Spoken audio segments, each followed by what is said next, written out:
Most divorces don't begin in courtrooms. They begin in silence. Not the loud kind, not slammed doors or shouted accusations. The quiet kind that settles in slowly and feels harmless at first. By the time papers are signed, the marriage is usually already dead.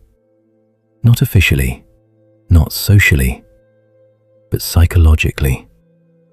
This is the divorce no one warns you about. The one that happens while you're still sharing a bed, still posting anniversary photos that look convincing enough. From the outside, everything appears intact. From the inside, something essential has already slipped away. Psychologists call this emotional disengagement, the gradual withdrawal of emotional investment from a relationship, not because of one catastrophic event, but because of 1,000 small moments that went unacknowledged, moments that didn't seem important at the time. How it begins without anyone noticing. It rarely starts with hatred. It starts with adaptation. Hedonic adaptation teaches us that humans normalize whatever becomes familiar, even love, even intimacy. What once felt electric slowly becomes expected. What once felt meaningful becomes background noise. The good morning texts stop, not because of conflict, but because there's no need.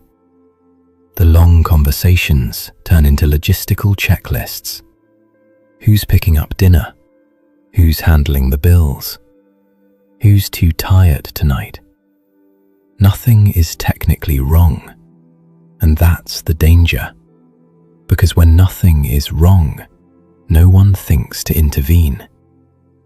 Here's the most deceptive part of the silent divorce. The relationship still works. Kids are cared for. Responsibilities are met.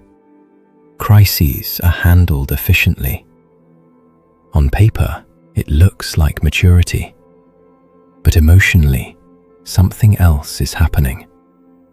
The relationship has shifted from connection to coordination, from intimacy to infrastructure. You're no longer chosen, you're assigned. And slowly, almost imperceptibly, both people stop turning toward each other. Imagine this couple. They don't fight. They pride themselves on that. Dinner is eaten in front of separate screens. Conversations are polite, efficient, safe. When one of them has a bad day, they don't reach out. They scroll. They distract. They cope alone. Not because the other person is cruel, but because it feels pointless. This is not a crisis. This is erosion. And erosion doesn't announce itself. It just keeps going. Why silence feels safer than honesty. Conflict feels risky. Silence feels mature. But psychology tells us something uncomfortable.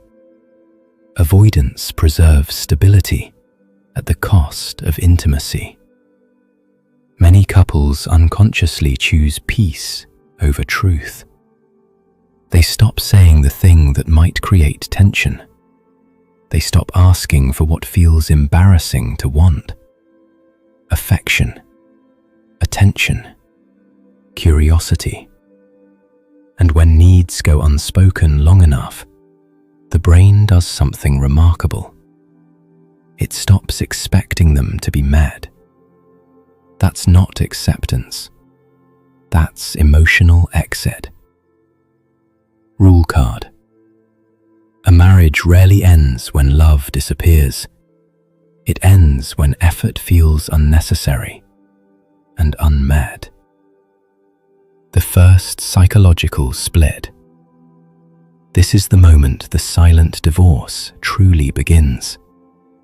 Not when someone cheats, not when someone leaves, but when one or both partners internally decide, this is just how it is now.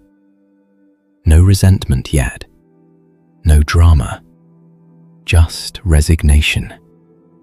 And resignation is dangerous because it feels calm, but it's the calm of something already dying. The tragedy is that most couples don't realize what's happening. They think the absence of conflict means safety. They think routine equals security. They don't see that the emotional bond, the thing that made the marriage more than a contract, has quietly loosened. And once that bond weakens, something else starts to grow in its place. Not anger, not betrayal, but distance.